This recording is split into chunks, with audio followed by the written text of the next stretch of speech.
Olá, tudo bem? Dando continuidade à apresentação do meu artigo intitulado A Alocação dos Custos da Perícia, uma análise econômica dos incentivos do caput do artigo 95 do CPC.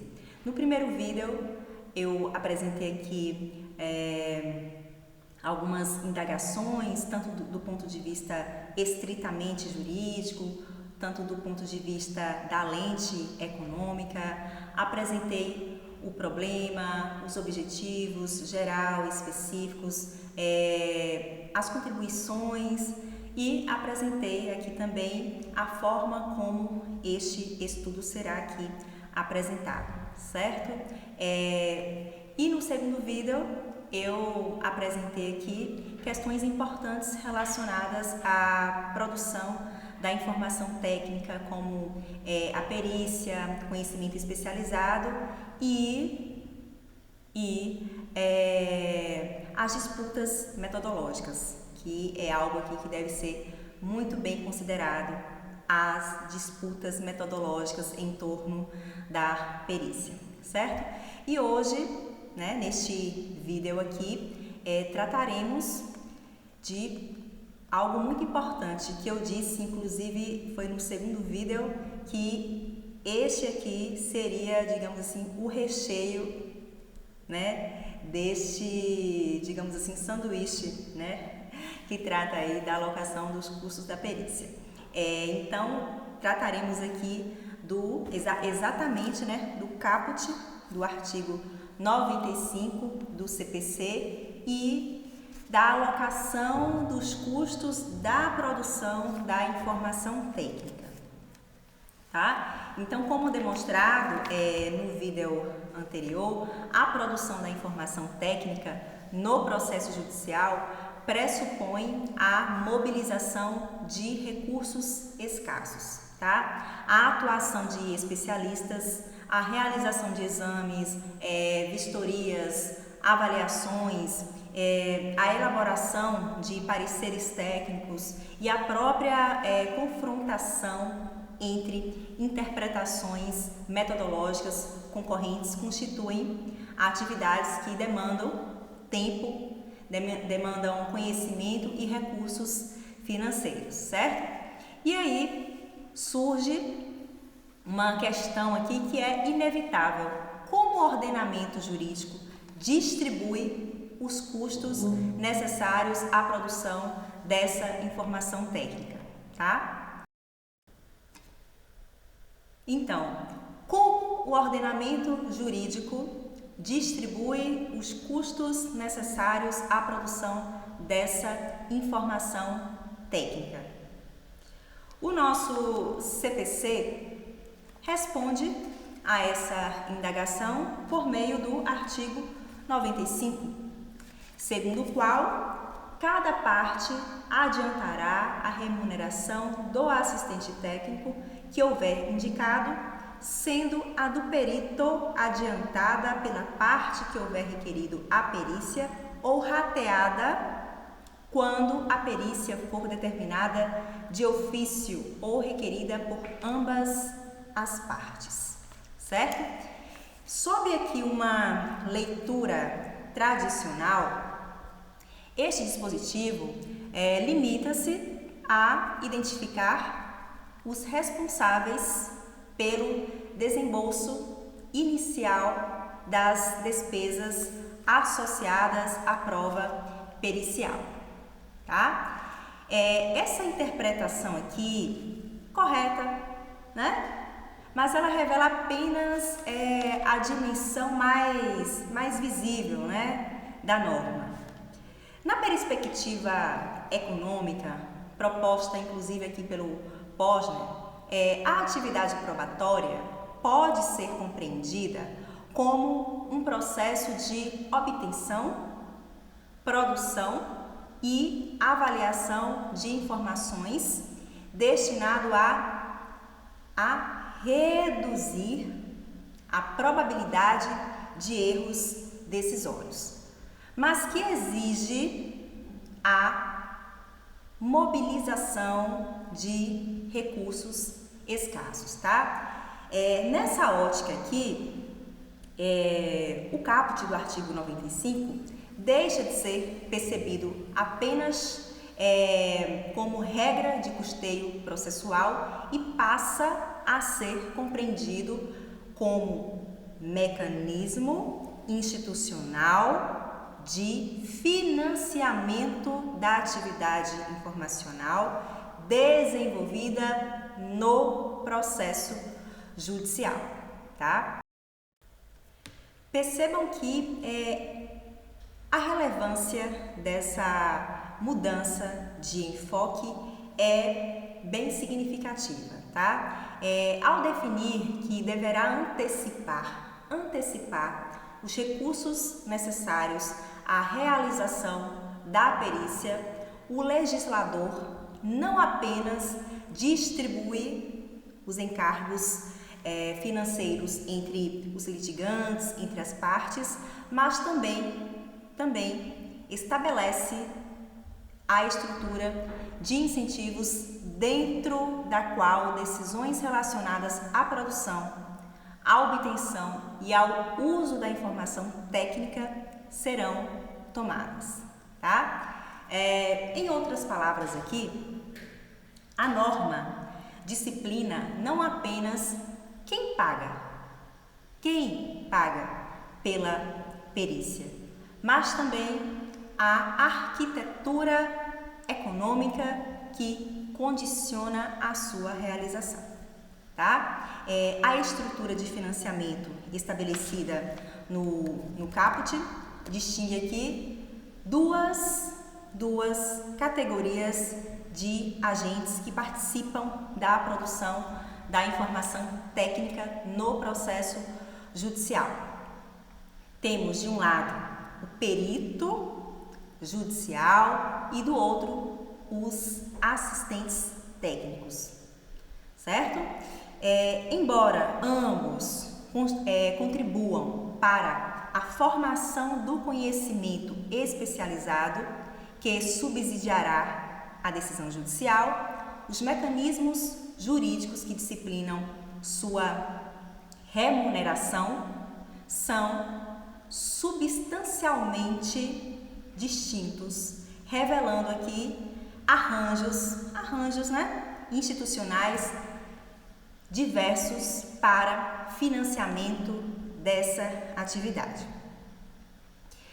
No caso aqui dos assistentes técnicos, o legislador atribuiu a cada parte a responsabilidade pela remuneração do profissional que houver indicado, tá? E essa solução aqui, ela não é casual.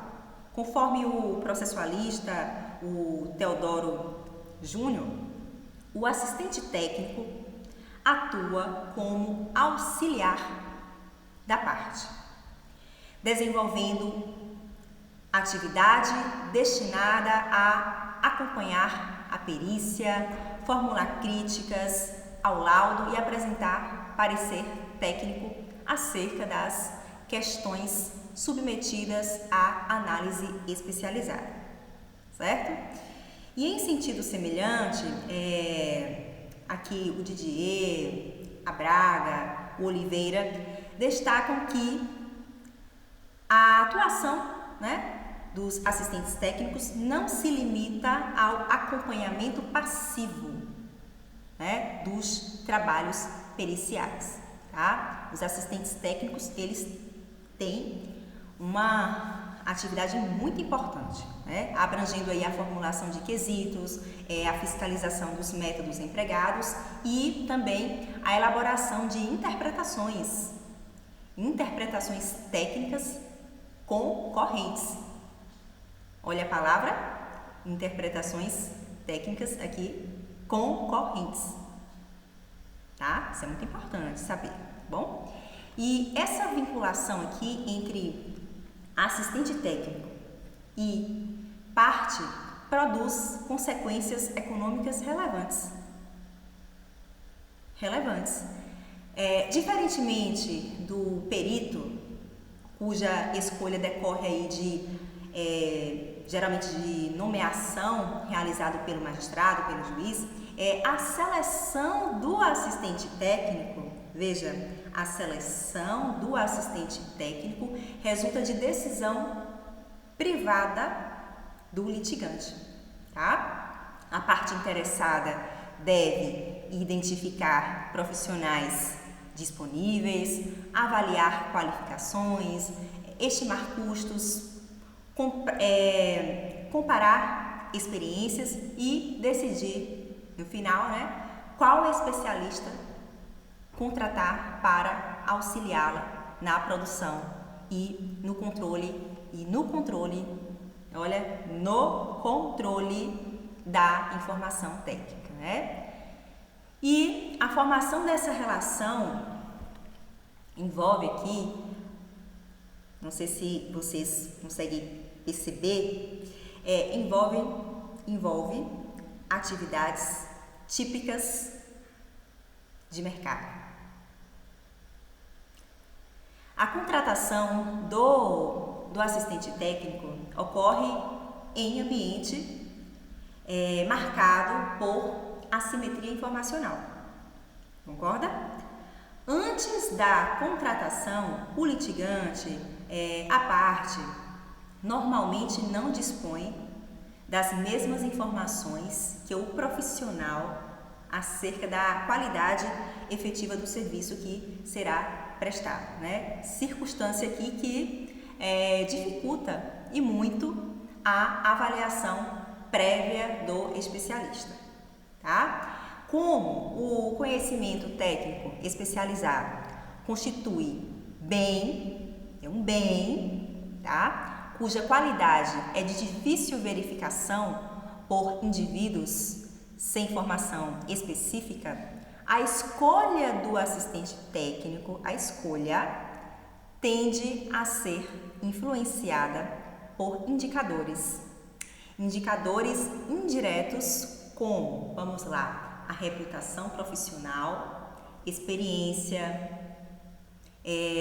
títulos acadêmicos, especializações e histórico de atuações anteriores, tá? E a literatura econômica dedicada aos problemas de informação, especialmente aqui os trabalhos do Akerlof, do Spice, do Stiglitz, demonstra que decisões tomadas em ambientes marcados por assimetria informacional dependem da utilização de mecanismos capazes de reduzir a incerteza acerca da qualidade dos bens, serviços ou agentes envolvidos na transação, tá? E nessa perspectiva,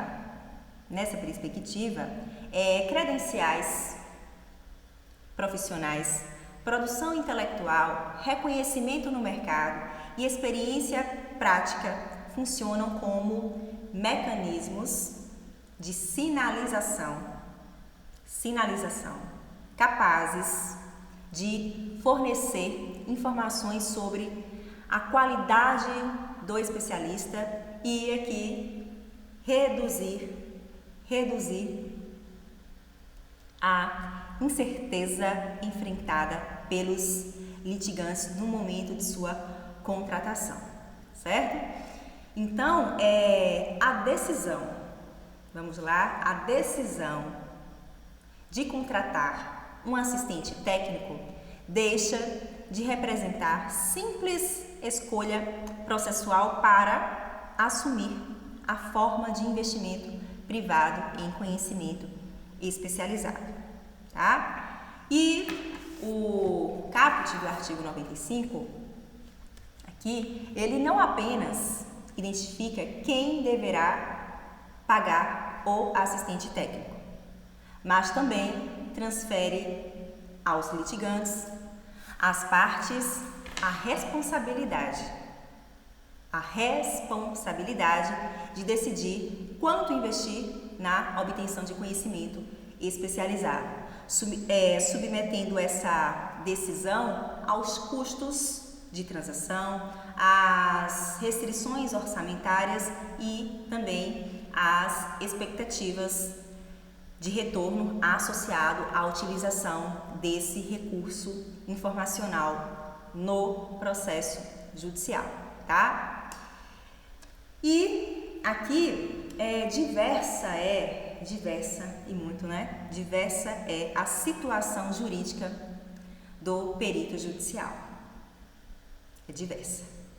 Embora sua atuação também esteja relacionada à produção da informação técnica necessária à solução da controvérsia, o arranjo institucional que disciplina sua seleção e também remuneração distingue-se de maneira substancial daquele aplicável aos assistentes técnicos, tá? Nos termos aqui dos artigos 149, né? 149 e 156 do CPC, o perito é auxiliar da justiça. O perito é auxiliar da justiça, tá? E atua quando a prova do fato depender de conhecimento técnico ou conhecimento científico, prestando ao juízo os esclarecimentos especializados necessários à adequada compreensão dos fatos controvertidos, tá? Então, a escolha desse auxiliar, do perito, não decorre de livre negociação entre particulares, não, mas de nomeação realizada pelo magistrado, observados aí os limites, na verdade, os requisitos legais de habilitação e qualificação profissional, né? E aqui, conforme o parágrafo 1º do artigo 156,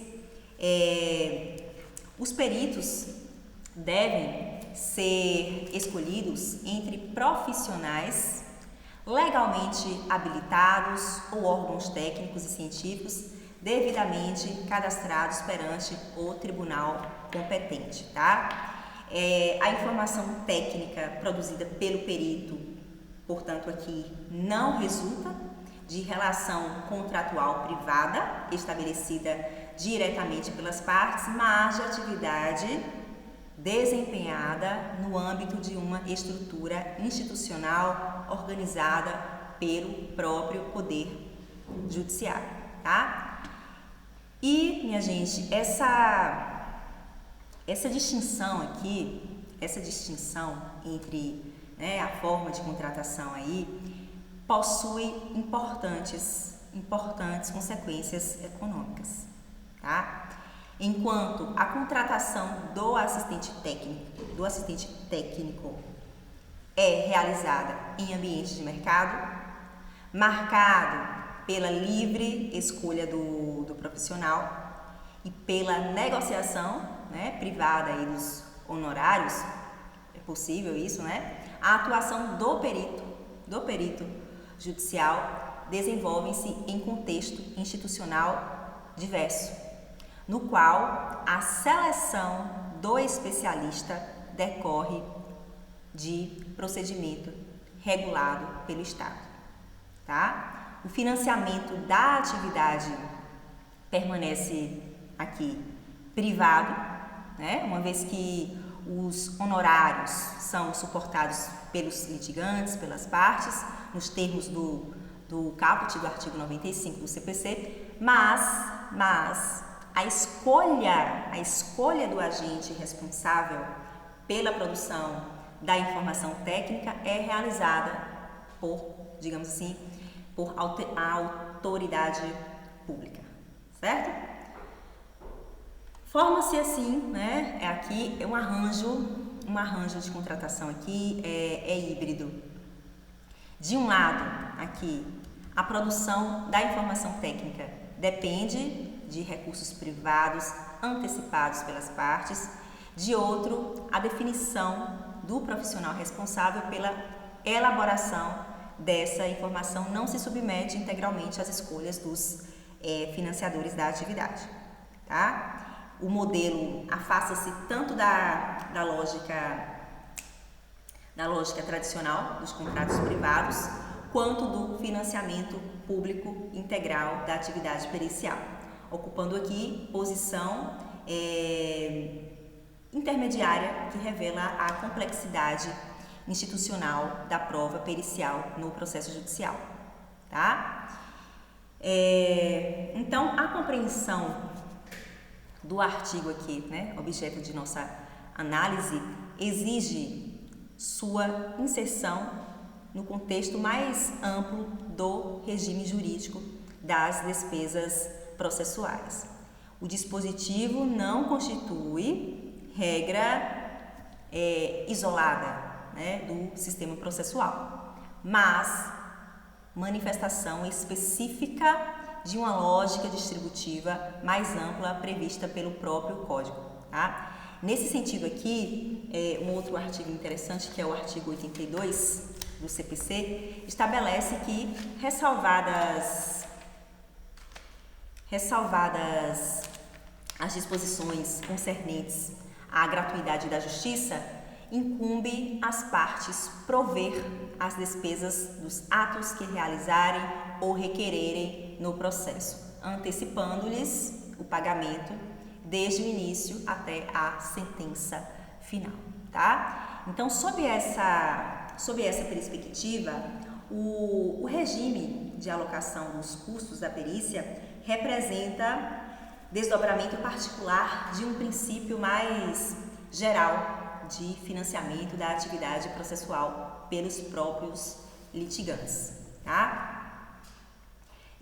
Aqui a leitura conjunta dos artigos, deixa eu ver aqui, dos artigos 82 e 95 do CPC nos permite identificar que o legislador aqui adotou solução institucional segundo a qual os custos necessários à produção da informação técnica devem ser inicialmente suportados pelos agentes que pretendem utilizá-la ou que provocam sua produção, tá bom?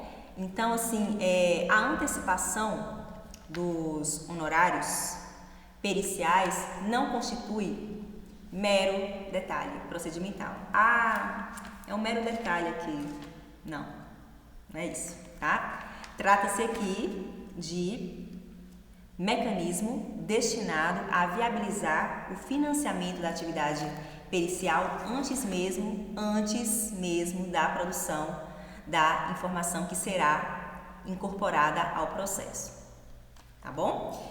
E finalizando aqui esta parte do artigo, sob a ótica da análise econômica do direito, a nossa AED, essa opção legislativa revela-se particularmente relevante, tá? Ao definir quem deverá antecipar aí os recursos necessários à realização da perícia, o nosso ordenamento jurídico e processual não apenas distribui encargos financeiros, mas também estabelece incentivos capazes de influenciar decisões relacionadas ao requerimento da prova, relacionados à contratação de assistentes técnicos e também ao volume de recursos que os litigantes estarão dispostos a investir na produção de informação especializada, tá? Então, por hoje, neste terceiro vídeo da série, é isso. No próximo vídeo, tratarei aqui da regra de antecipação como estrutura de incentivos, escolhas sob restrições e efeito seletivo na produção da informação técnica, tá? É isso, espero que tenham gostado aqui desta apresentação. Reforço aqui que o artigo está aí disponível, né?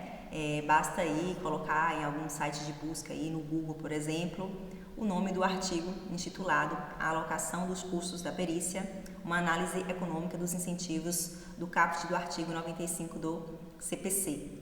Este meu artigo foi publicado na revista DCS, tá bom? Até mais, valeu!